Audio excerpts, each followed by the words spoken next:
Welcome to the Toffee Blues, your source for all things Everton, and welcome to the first Everton 24/7 report of the week.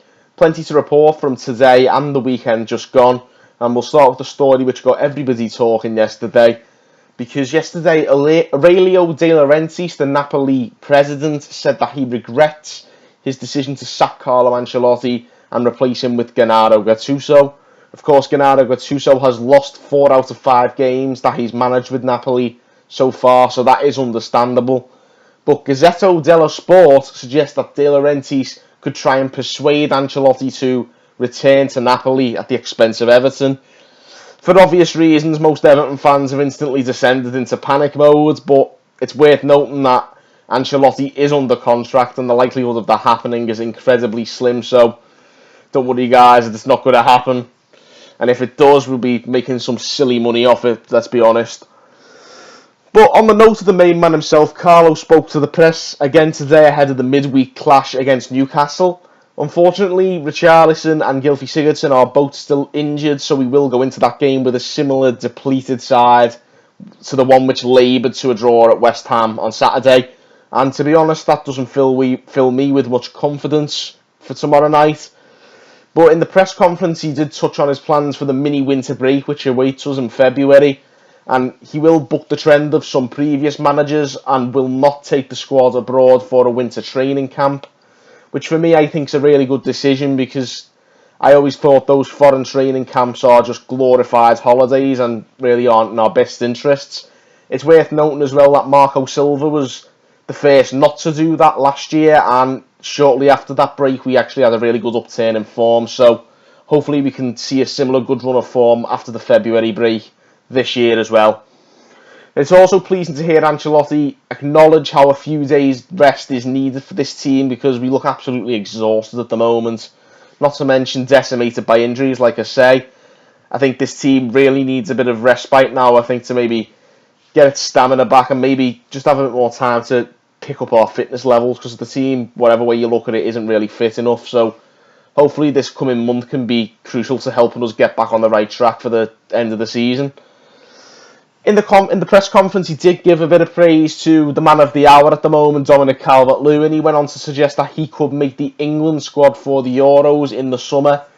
That comment has raised a bit of a debate on social media, so we'd love to hear from you guys. Let us know what you think.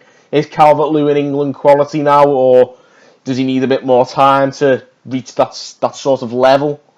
But yeah, definitely drop us a comment on that. Let us know what you think of Calvert-Lewin and the way he's performing right now.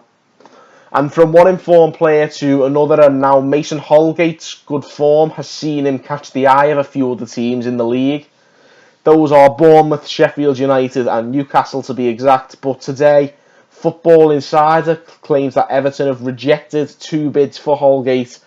And let's be honest, it was always going to be the only outcome to any bids for a player who is becoming increasingly important to our first team. He's starting to become, in my opinion, one of the first names on the team sheet, and I can't stress this enough. I've said it on many shows in the last couple of months that Mason Holgate is our player of the season so far, I think. So we'd be absolutely insane to sell him in January. It'd be a ridiculous move if we did, and thankfully it looks as if that's not going to be the case. On to some rumoured pursuits now, and the Sunday Mirror have named Everton as one of the many sides to be taking an interest in Krzysztof Piatek of AC Milan. Tottenham and Crystal Palace have previously been linked from England, but Palace have of course since signed Cenk Tosun on loan from ourselves, while Sevilla have also been linked from abroad. Of course, Piatek joined in January last year, and he hasn't really hit the heights at Milan, and it's possible that he could leave. But apparently that hasn't stopped their former manager, Carlo Ancelotti, from showing an interest in the Poland international striker on a loan deal till the end of the season.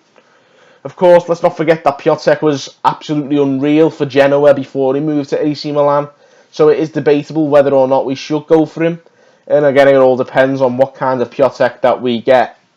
But if it is to be a loan deal, it would be a minimal risk, so I would be happy to see us try and pull that off and maybe see what he has to offer us until the end of the season. But we're going to finish with a real shock of a rumour, and Carlo Ancelotti is reportedly showing an interest in former Liverpool midfielder Emre Can, if the Daily Mirror is to be believed. and that's pretty rare, to be fair. The fee would be around 30 million for a player who is now a backup player at Juventus, having signed on a free transfer in 2017. But like many of the linked players this window, he was linked to Napoli when Ancelotti was the manager there. But Everton is a very rare thing for us to sign ex-Liverpool players. It's not something we usually go in for, but Carlo Ancelotti is keen to try and bring in some midfield reinforcements, and it could be the kind of physicality that we're lacking in the midfield at present, particularly from what we saw at the West Ham game. Inter Milan have also been linked, but Everton are apparently better placed to afford his price and his wages, and most likely Juventus wouldn't want to sell to Inter Milan, given that it would be strengthening their closest title rivals in doing so. But the question is now, would you take Emre Can at Everton? Or on a broader scale, let's ask the big question, would you ever sign any ex-Liverpool player? So definitely get involved and let us know what you think on that front. Let us know what you think about signing ex-Liverpool players, or particularly Emre Can. Let us know what you think. And of course, let us know what you think on all the big talking points from today's show. Give us a comment and a like and a subscribe, of course, to the channel. I'll be back tomorrow night with my reaction to the Newcastle game, and until then, thank you guys for watching on the Toffee Blues.